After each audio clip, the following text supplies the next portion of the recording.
So magandang araw sa inyo mga ka-JL. Ngayong araw mga ka-JL, meron naman tayong aayusin.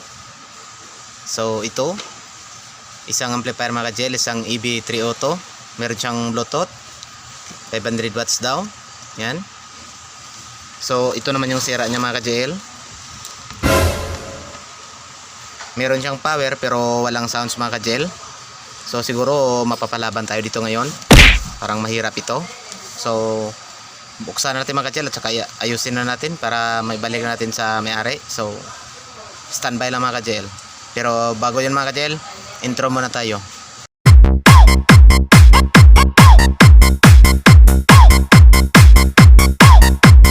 DJ Kikian, Pet Malu.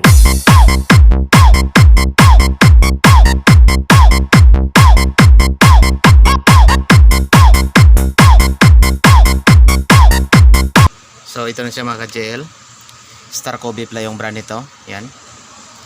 Napakaganda naman ng forma mga ka-JL. Pero sa quality, tingnan lang natin mamaya kung maganda rin ba. So yun mga ka-JL, buksan na natin ito para makita na natin ang loob nito. Pasensya na rin kayo mga ka-JL dito sa ingay sa bodiga namin ha. Talagang pagtiisan na lang talaga ninyo ito. Importante yung meron akong maituro sa inyo mga ka-JL. So tara na.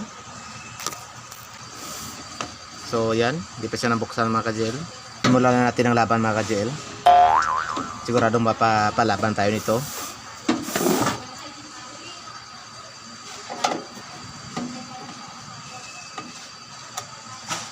Sana mga ka-JL, huwag nyong i-skip yung mga ads natin para makatulong kayo sa channel ko at saka sa akin na rin mga ka-JL. Yun lang yung hinihingi ko sa inyo mga ka-JL. Saka kung bago ka pa lang dito sa video natin mga ka-JL, subscribe ka na sa akin. Paki-hit mo na rin yung notification natin dyan para lagi kang updated sa mga bago nating videos. Saka kung gusto mo naman magtanong o magpa-shoutout, comment ka lang dyan sa akin para sa susunod na mga video shoutout kita. So yun, nabuksan na natin mga ka-JL. Ito na yung kaloob-looban nya. Yan, 3 Auto. Dito sa amplifier niya mga ka-JL, meron siyang 24 volt. Yan. Supply niya sa USB 9.5 volts. Supply sa tone control meron din. Bali, subukan muna natin siya mga ka-JL. Bakit hindi siya tumutunog?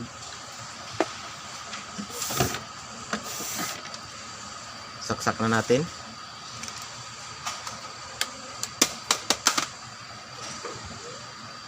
Yun. Bali, nagpa-power naman siya mga ka-JL. Pag mga ganitong ampli mga ka-JL, tuturuan ko na kayo mga ka-JL. Pag yung mga ampli nyo mga ka-JL, yung mayroong relay, dito kayo kaagad tumingin mga ka-JL pag hindi mag sounds yung mga amplifier nyo. Ipapower nyo lang siya. Yan. Tingnan natin tong relay. Within 5 seconds mga ka-JL, gagalaw ba tong relay nya o kuan ba? Mag-on ba? So yun, wala mga ka-JL. So subukan natin ulit mga ka-JL. Off natin. Power natin. Yan. Tingnan natin tong relay. So yun, hindi na gumagalaw yung relay mga ka-JL. Pag mga ganyan mga ka-JL, pag hindi na maggalaw yung relay, ibig sabihin mga ka-JL, dito sa power nya, dito sa amplifier, merong sira dito na mga ka-JL na channel. Dito ba sa left o sa right? So ang gagawin naman natin mga ka-JL, gagamitan natin siya ng tester natin. So yun, patayin natin ulit. So ito yung tester natin. Magdidirekta na tayo mga ka-JL para malaman natin mga ka-JL kung sa left ba na channel o sa right na channel yung sira. So yan. Yan, sana nakita nyo mga ka-JL. Gaganyanin na natin. Lagay lang natin yung tester natin sa 2.5 DC. So, power natin. Tapos mga ka-GL, hanapin lang natin dito mga ka-GL yung speaker output nya papunta dito sa power. Hanapin lang natin yung speaker output dito sa power. So, itong negative natin lagay natin sa ground. Sa ground natin mga amplifier mga ka-GL ha. Patandaan nyo yan mga ka-GL. Lagay natin sa ground. Yan. Itong positive natin, ilagay natin sa positive ng speaker. Pero doon kayo maglagay mga ka-GL, yung hindi pa siya nakaabot dito sa relay. Nakadaan. Yung hindi pa siya nakaabot dito sa relay mga ka-GL. Dito kayo mismo mag-tester sa output ng power. Ito. So hanapin natin kung saan yun. So ito na yun mga ka-GL. Dito tayo sa resistor. Tingnan natin ito sa left. Bali okay naman siya mga ka-GL. Yan. Ito sa right natin.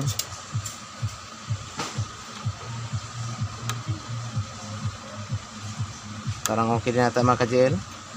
Subukan natin i-audio mga ka-GL. Hawakan lang natin ito sa tone control. Yan, kung makikita nyo mga ka-GL, gumagalaw. Pag ganyan lang yung voltahe nya mga ka-GL, okay pa yung amplifier nya. Yan, okay pa yan. Yan. Tayo sa kabila.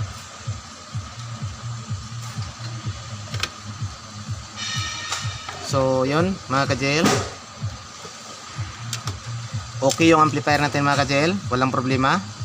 So, yung susunod natin mga ka-GL, dito tayo mag-check. Dito tayo mag-check sa relay mismo mga ka-GL. Kasi okay yung amplifier natin. Hindi lang mag-on yung relay natin. Okay yung power natin.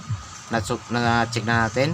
So dito tayo mismo mga ka-GL. Tatanggalin natin ito para makita natin yung supply ng relay natin kung meron siyang 12 volt o 24 volt.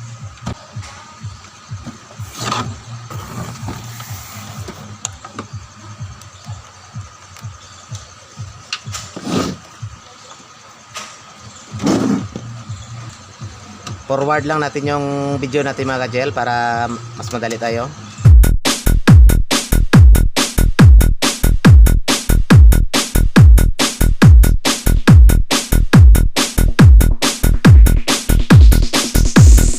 Ako nyo to noy, ubusan to nila mon. Pasahon ka lang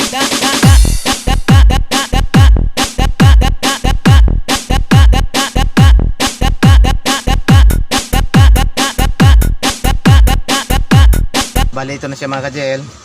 Una nating tingnan natin dito mga ka-GL yung relay natin.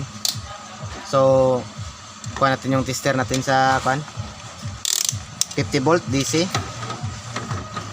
Yan. Hanapin natin ito mga ka-GL yung supply nating relay. Yun. So yung ground.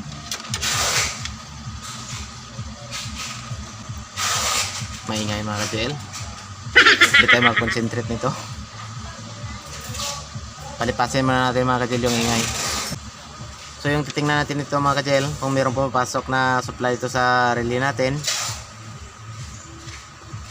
So ganito lang yung mga ka-GL. Yung paa ng relay natin, ito yung supply nya, yung dalawa. Dito lang tayo magti-tester. Yan. Walang voltahe mga ka-GL. Yan, sana nakita nyo. So walang voltahe yung dalawang paa niya mga ka-GL. So bali dito tayo mga ka-GL magto-trouble yan. Dito na portion. So check na natin mga ka-GL, baka sira yung transistor natin dito. So i-check na natin mga ka-GL para malaman natin.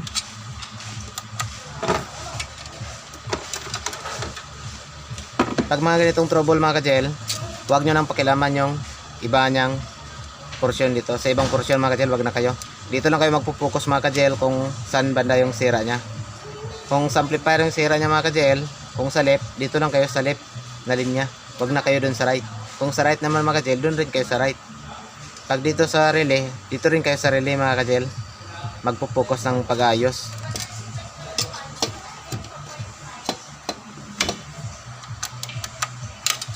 So tanggalin natin muna mga ka-GL para di tayo mahirapan. So ito siya mga ka-JL. Ayun. Nakikita ko ng problema niya mga ka-JL. Itong resistor natin. Yan. Yan. Yun. Putol mga ka-JL. Ito. Putol. Parang sira siguro itong kapasitor natin mga ka-JL. Yan tuloy. Dumami ng sira mga ka-JL. Akala ko relay lang mga ka-JL. Nadali ako. Ito pala. Ito pala ang diferensya niya rin mga ka-JL. Itong kapasitor niya. Naglabas yung oil. Ayan. Kaya naputol niya yung parang isang resistor natin sa relay. Ito papuntang relay pala ito mga ka-JL. So palitan natin itong kapasitor natin mga ka-JL. At saka itong resistor. Yan. Yun ang mga ka-JL yung sira niya. Napa-challenge tuloy tayo.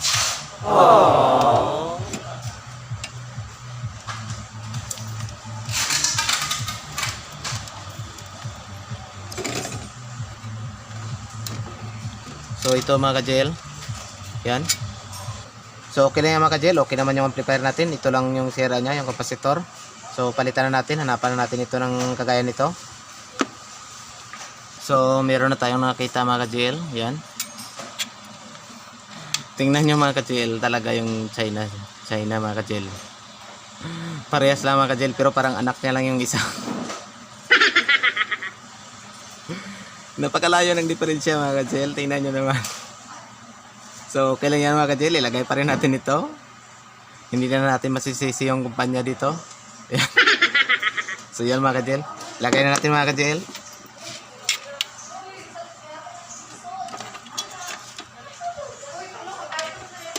So bali linisan muna natin yung kuan mga ka-JL. Napapatawa tuloy ako mga ka-JL. Linisan muna natin ito mga ka-JL.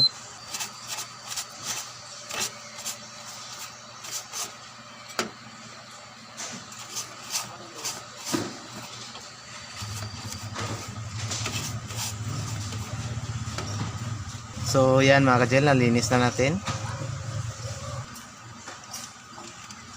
Yan mga ka-JL, ilagay natin tong anak niya. Yan.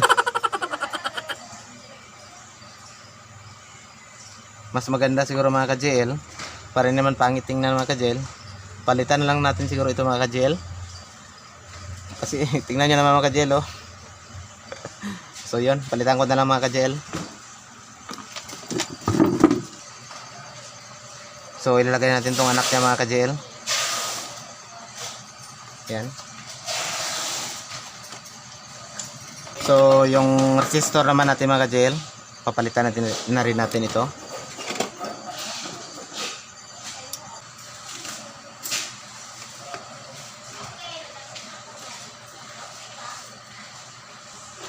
So yan.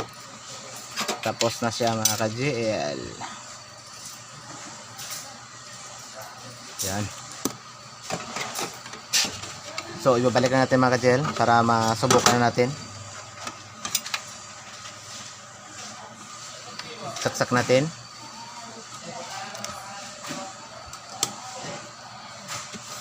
Yan. Tingnan nyo dito mga ka-JL. Dito sa relay. Tsaka pakinggan nyo na rin kasi tutunog yan. Power natin mga ka-JL. Pa-power ko.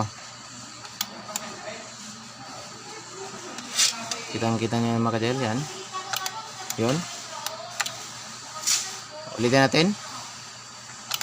Yun mga ka-JL. Kitang-kita nyo. Gumalaw na siya. So okay na tong amplifier natin.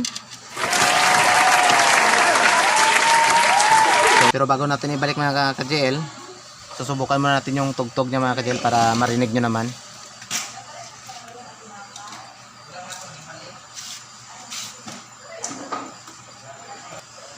Lagyan natin yung USB. Volume natin.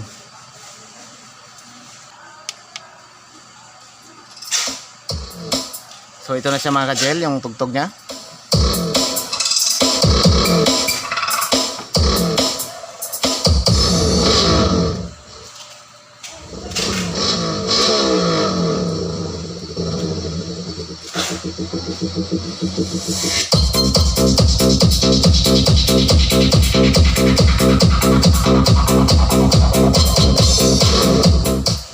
So success yung ginawa natin mga ka-gel. Ito lang yung sira niya, yung kapasitor. Tapos yung resistor sa relay. So yun mga ka-gel. Tapos natin siyang i-repair. So ibabalik natin ito sa may-ari mga ka-gel. Sa palengke pala namin ito mga ka-gel na customer. So yun. Okay na siya.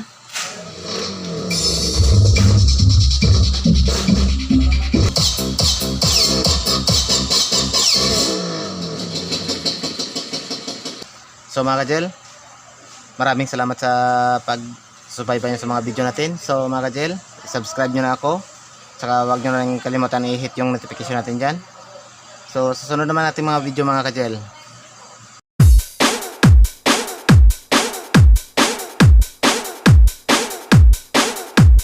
Basta na mi ang tukar. DJ Aljun. This is the mix of DJ